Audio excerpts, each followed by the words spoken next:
अच्छा जी, अब है जी हमारी fungus opportunistic. We are continuous with the opportunistic fungi, and now we are going to discuss aspergillus. बहुत important है ये भी हर चीज़ को कहती है इंपॉर्टेंट है, तो यार है तो कह रहे हैं ना। एस्पर्जिलस बहुत इंपॉर्टेंट यूनिवर्सिटी क्वेश्चन, ना सिर्फ ये कि आपका जब माइक्रोबायोलॉजी का पेपर है उसमें, बल्कि बाद के सालों में ये मेडिसिन और सर्जरी के पेपर्स में भी एस्पर्जिलस जो है ये बहुत बहुत इंपॉर्टेंट होता है। ठीक है, क्यों होता है बहुत बहुत इंपॉर्टेंट, ये अभी आपको हम बताते हैं। ठीक है जी, एस्पर्जिलस में two names are very important. The one is Aspergillus fumigatus, Aspergillus fumigatus, और एक को भी ख़त्म कर लेते हैं, वो बेचारा छोटा सा होता है, एस्पर्जिलस फ्लेवस। ग्रेन्स के ऊपर बन जाता है जी, स्पर्जिलस फ्लेवस ग्रेन्स के ऊपर बनता है, और वो उसमें वो क्या प्रोड्यूस करता है, एफ्लाटॉक्सिन। कुछ याद करें थोड़ा सा, एफ्लाटॉक्सिन क्या होता था जी? एफ्लाटॉक्सिन आपका जो है जी कार्सिनोजेनिक है। एफ्लाटॉक्सिन, नियोप्लेजिया का माइटी चैप्टर याद करें, एफ्लाटॉक्सिन इज कार्सिनोजेनिक। ठीक है, ये आपका कार्सिनो जेनिक होता है। ठीक है, और बहुत टॉक्सिक होता है। और aspergillus फ्लेवस it usually grows on the grains पे, सीरियल्स पे, नट्स पे, उनके ऊपर ये ग्रो करता है और एफ्लाटॉक्सिन प्रोड्यूस करता है। ठीक है, सो एस्पर्जिलस फ्लेवस की बस इतनी सी बात, no forget about it. Now we will talk about the Aspergillus fumigatus, the very important one of Aspergillus is Aspergillus fumigatus. करता क्या क्या है जी? ठीक है, it is widely distributed in the nature, और ये भी ज़्यादा जो है वो डिकेइंग वेजिटेशन जो है, ठीक है, उनके ऊपर ये ग्रो करता है। ठीक है, और ये आपके मोल्ड फॉर्म में ही है। ठीक है, मोल्ड जो भी फॉर्म में होते हैं उनका मतलब होता है कि वो हाइफी के फॉर्म में होंगे, और इनमें कोई ना कोई इनके जो है फिर स्पेशलाइज्ड किस्म की प्रेजेंटेशंस इनके कोनीडिया की भी होंगी। और कोनीडिया क्या होते हैं? जो फंगाई के स्पोर्स होते हैं, they are called the conidia. ठीक है, और जो एयरबॉर्न कोनीडिया होते हैं उन्हीं से ये इनहेल करेंगे। अच्छा, अब ये करते क्या क्या हैं?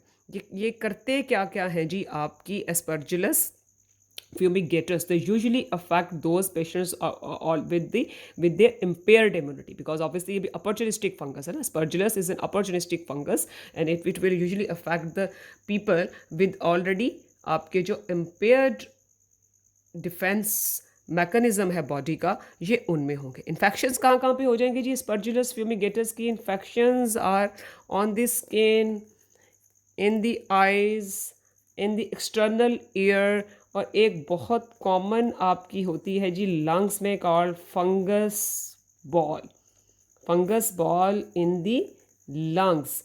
Usually the cavitations are formed in the lungs in the patients of the tuberculosis. So in those cavitations, when the immunity will be very low, so there will be overgrowth of the aspergillus, that is called the fungus ball. और वो आपकी spine से erect position में जब patient की movement होगी तो ये फंगस बॉल की पोजीशन जो है ना वो भी चेंज होती है। ठीक है, ये आपके मेडिसिन और सर्जरी में भी बड़ा इंपॉर्टेंट होता है फंगस बॉल। फंगस बॉल हो जाएगी। फिर एक आपका जनाब एक आपकी एलर्जिक कंडीशन होगी एस्पर्जिलस में, which is called the chronic, which is called the acute allergic bronchopulmonary एस्पर्जिलोसिस।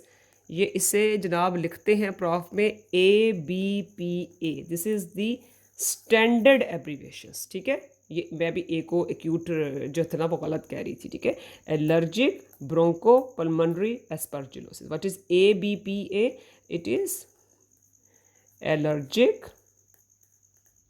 bronchopulmonary aspergillosis। ठीक है, allergic bronchopulmonary aspergillosis, this is basically the hypersensitivity reaction to the presence of aspergillus in the bronchi। ठीक है, जब आप inhale करेंगे, because we are saying that they are in the form of conidia, they are in the environment, they usually grow on the decaying vegetation। ठीक है, and these patients they will present with the asthmatic symptoms। ठीक है, asthmatic symptoms के साथ वो appear करेंगे, and this specific form of asthma that is caused only by the aspergillus conidia, these are caused by the inhalation of the airborne conidia। ठीक है, obviously certain settings में और patients जो है उनकी कोई ना कोई immunity जो है वो भी उसमें कोई ना कोई फ्लॉ होगा ऑब्वियसली, ठीक है। When there will be impaired immunity, तो these clinical conditions will be only in those people who have the impaired immunity. अच्छा, अब यहाँ पे एक बड़ा इंपॉर्टेंट है, हाउ दिस, एक तो ये इनहेल होने से हो गया, ठीक है, इनहेल होने के हो गया, उसके अलावा भी कंडीशंस है, ठीक है। If there will be already some wound, a patient already having impaired immunity, then if that patient will have some wound, if that patient will have some abrasion of the skin उसको हो जाएगी, ठीक है। अगर वो Burns है जी कोई उस पेशेंट को हो रहे, और ये एक बड़ी इंपॉर्टेंट बात है, कॉर्निया, कोई हल्का सा कॉर्निया में डैमेज है, ये आई में भी यूक्यू होता है, कॉर्निया में भी there will be aspergillus fumigatus infection, ठीक है, आपके कॉर्निया में। फिर आपके पैरानेजल साइनसेस में, ये आई और ईएनटी के पेपर्स में बच्चों बहुत इंपॉर्टेंट होता है, ठीक है। Aspergillus fumigatus infection can be there in the eye, can be in the paranasal sinuses, ठीक है। It is one of the most common cause of fungal sinusitis, one of the most common cause of fungal sinusitis, ठीक है। Cornea में, paranasal sinuses में आपका fungal साइनोसाइटस हो गया। Immuno compromised patients में यूजुअली में अगर न्यूट्रोपीनिया भी है, ठीक है, तो फिर पेशेंट्स के लंग्स में भी ये बहुत इन्वेजन करेगा, देयर विल बी हेमोप्टिसिस, उनके ब्रेन में डैमेज कर देगा, तो वो बड़ी एक्सट्रीम कंडीशंस हैं, ठीक है। हेमोप्टिसिस क्या होता है, obviously blood in the sputum of the patient, haemoptysis में भी कर देगा। फिर पेशेंट्स के ब्रेन में भी जनाब इन्वेड कर सकता है, बहुत जनाब इसने टेंशन फैलानी है जी। न्यूट्रोपीनिया के पेशेंट हैं बेचारे, फिर वो अगर उनमें कैथेटराइज्ड हो जाएगा तो उनमें भी ये इन्फेक्शंस कॉज कर देगा, ठीक है। वो आपको पहले ही बता दिया है कि फंगस बॉल का कॉज करेगा, तो ये जो फंगस बॉल है, it is also called, this fungus ball is also called aspergilloma, ठीक है, ये याद होना चाहिए। एस्परजिलोमा का जहाँ भी आप नाम लें तो aspergilloma is the fungus ball, it is the, what is aspergilloma, what is fungal ball? Aspergillus fumigatus overgrowth in the cavitations in the lungs, which are usually there because if the patient had suffered from the TB in the past, ठीक है। इस बेचारी की ज़िंदगी पहले मुश्किल थी, एक तो TB हो गई, लंग्स में कैविटेशंस बन गई, ऊपर से उनके ऊपर एस्परजिलस फ्यूमिगेटस की ओवरग्रोथ हो गई, फंगस बॉल बन गई। और एक्सरे पर ये किस तरह का नज़र आएगा, रेडियो ओपेक, ये बहुत इंपॉर्टेंट बात होती है, ठीक है। ये इस तरह की छोटी छोटी बातें अमूमन स्टूडेंट्स को नहीं पता होती। एक्सरे पर कैसा नज़र आएगा, रेडियो ओपेक नज़र आएगा, ठीक है। ये इसके एक्सरेज जो होते हैं ना, ये प्रॉफ में पूछ भी लेते हैं, ठीक है जी। तो ये कौन कौन सी इन्फेक्शंस आपके कर रहा है जी, स्किन में कर रहा है, आइज़ में कर रहा है, ईयर्स में कर रहा है, एलर्जिक ब्रोंकोपल्मोनरी एस्परजिलोसिस जनाब आपके कर रहा है, कॉर्निया में कर रहा है, पैरानेजल साइनसिस में कर रहा है, फंगल साइनोसाइटिस कर रहा है, and in the extreme conditions it can cause the brain abscesses, and in the lungs it can also cause haemoptysis, ठीक है। और ये आपकी जनाब आली आपके हमने कहा है कि ये अगर पेशेंट्स के स्किन, आइज़ और ईयर्स के एरियाज़ में एंटर होगा, एक्सटर्नल ईयर में इसकी बहुत इन्फेक्शंस हो जाएंगी, कोई वूंड है, कोई एब्रेजन है, कोई बर्न्स है, और when you will inhale the conidia of the aspergillus fumigatus, it will lead to an just asthma like condition that will be caused acute bronchopulmonary aspergillosis, ठीक है। अच्छा, अब यहाँ पर एक,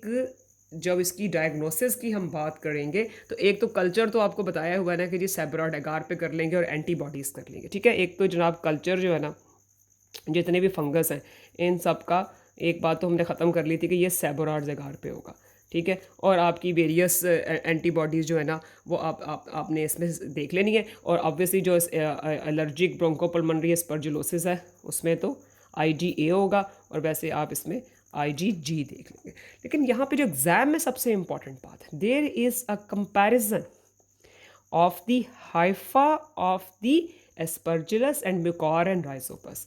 तो ये भी बिल्कुल जैसे हमने पहले वो की थी यीस्ट कंपेयर की थी, अब हम इनके हाइफे कंपेयर करते हैं। ये है जी म्यूकोर एंड राइजोपस, लगता है ना एलियन सी को बातें कर रहे हैं, म्यूकोर एंड राइजोपस, और ये है एस्परजिलस।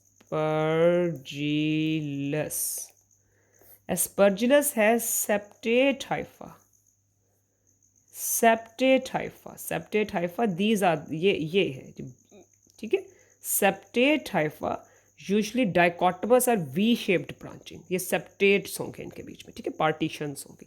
और म्यूकॉर एंड राइजोपस की होती है ए सेप्टेट हाइफा, ठीक है, there will be no septations in the hypha, कोई इसमें पार्टीशंस नहीं होंगी और राइट एंगल पे उनकी ब्रांचिंग होगी, ठीक है।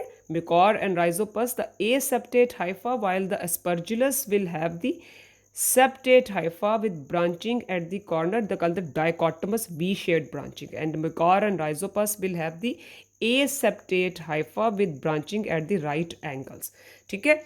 अच्छा, सिमिलरली जो इनके जो होंगे जनाबे अली, इनकी कोनिडिया होंगे, वो स्पर्जुलस के जो कोनिडिया होते हैं ना, ये यूं करके रेडिएटिंग होते हैं, ऐसे करके, ठीक है, ये इस तरह करके होते हैं, बाहर को फूल सा बना हुआ होता है, ठीक है। वाइल जो म्यूकॉर एंड राइजोपस की है ना, ये विदन अ स्पोरेंजियम, यूं करके एक स्पोरेंजियम बना हुआ होगा और उसके अंदर, मतलब वो एक कवरिंग के अंदर होंगे, that covering is called a sporangium, ठीक है। सो ये प्रॉफ में आपने ड्रॉ करना है, खाली वहाँ पे सेबरा डाइगर लिख के और वो IgG लिख के आपकी जान नहीं छुटने वाली, ठीक है। You have to draw it in the prof, ये ड्राइंग्स बनाएंगे आप वहाँ पे एस्परजिलस की, और ये बहुत ज़्यादा आ जाता है that how will you differentiate the hypha and conidia of the aspergillus from those of mucor and rhizopus, ठीक है। अच्छा, अब साथ ही लगे हाथों म्यूकॉर एंड राइजोपस को भी ख़त्म कर लेते हैं। म्यूकॉर और राइजोपस जो है ना, ये ऑब्वियसली ये भी एनवायरनमेंट में होता है, ठीक है, ये भी मोल्ड फॉर्म में ही होता है जो साफ नज़र आ रहा है, और ये mucor and rhizopus will only affect the patient who have the some serious kind of issues with their immunity, ठीक है। वो ये भी लंग्स में, अब इसमें भी ये भी पैरानेजल साइनसेस में भी कर देता है इन्फेक्शन, लंग्स में कर देता है, बर्न्स के पेशेंट्स में ये बहुत ज़्यादा कर देता है, ठीक है, डायबिटीज़ के पेशेंट्स में और डायबिटिक कीटो एसिडोसिस के पेशेंट, ये बड़ा इंपॉर्टेंट पॉइंट है, ठीक है। डायबिटिक कीटो एसिडोसिस के पेशेंट्स में there will be the infection of the mucor and rhizopus, ये आप देखिए, ये अभी तक पहली दफ़ा आई है बात, ठीक है। डायबिटिक कीटो एसिडोसिस के स्पेशली जो पेशेंट्स हैं ना, उनमें ये इन्फेक्शन करेगा, लुकीमिया के पेशेंट्स में करेगा, बोन मैरो ट्रांसप्लांट के पेशेंट्स में करेगा, ठीक है। और एक ये आपके जनाबे आली ब्लड वेसल्स में करता है, ठीक है, ये बहुत इंपॉर्टेंट MCQ होता है। ब्लड वेसल्स के अंदर विच fungus in the immunocompromised patients, which fungus called the infection within the blood vessels and the specific area जहाँ पे ये करेगा, तो फिर ऑब्वियसली उससे जो डिस्टल एरिया होगा वहाँ पे निक्रोसिस भी हो जाएगी, ठीक है। So these are the various characteristics of the Mecor and Rhizopus. Mecor and Rhizopus, they have the ape septate hypha, they are in the form of moulds, इनको म्यूकॉर माइकोसिस, जाइगोमाइकोसिस भी कहते हैं, ठीक है। They proliferate in the walls of the blood vessels specially, ठीक है, ये बहुत इंपॉर्टेंट बात है। और ये स्पोरेंजियम एयरबॉर्न इनके कोनिडिया होंगे, उनसे ये इनहेल करेंगे। फिर डायबिटिक कीटो एसिडोसिस के पेशेंट्स में, ठीक है, बर्न्स के पेशेंट्स में ये चीज़ें हमने याद रखनी है, ठीक है। और पैरानेजल साइनसिस में भी ये भी कर देगी, लेकिन पैरानेजल साइनसिस में ज़्यादा इंपॉर्टेंट एस्परजिलस है, ठीक है। ये भी म्यूकॉर एंड राइजोपस भी कर सकते हैं, और अगर डिफरेंशियल डायग्नोसिस होगा तो फिर डिफरेंशियल डायग्नोसिस आप इधर ही करेंगे कि जब सेबरा एगार के ऊपर उसकी ग्रोथ होगी, तो जो म्यूकॉर एंड राइजोपस है they will have the aseptate hypha, ठीक है, while the Aspergillus it will have the septate hypha at the branching, ठीक है। और इसकी भी डायग्नोसिस वही आप इसको जो है वो नॉन सेप्टेट हाइफा होंगे विद ब्रॉड इरेगुलर, इसकी जो है वो वॉल्स होंगी, ठीक है जी। और वो राइट एंगल के ऊपर उसका जो है ना, वो आपका बायोप्सी स्पेसिमेंस में नॉन सेप्टेट हाइफा आपको नज़र आ जाएंगे, जिनकी राइट एंगल्स के ऊपर जो है वो ब्रांचिंग होगी, और एक स्पोरेंजियम होगा जिसके अंदर आपके जनाब उसके कोनिडिया होंगे, ठीक है। So this is all about the mucor and Rhizopus.